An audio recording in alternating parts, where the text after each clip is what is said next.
Well, it's not like this cap is 100% necessary, but sure would be nice if it actually stayed on.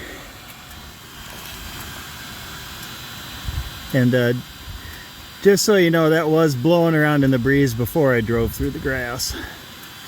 The problem is, it's just a slip fit, and as soon as you get some heat into the oil, it gets really flexible, and it just doesn't stay on that Fumoto valve, and it just pops right off. That's why it's safety wired, because they're expensive and I don't want to keep replacing them. So I'm just going to 3D print one instead.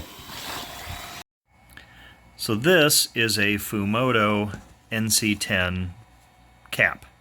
The problem with these caps, besides their cost, which is, you know, $12 to $14 by the time you get it shipped to your house, and you know they're charging $5 to $8 for one of these, depending on where you get them. The problem with them is their friction fit.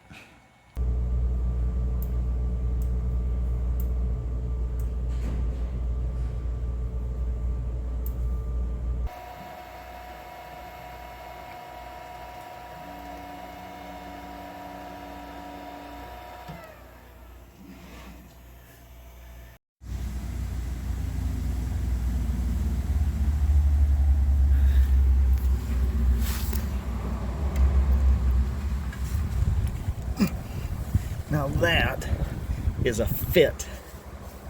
That ain't going anywhere. Perfect. And I'm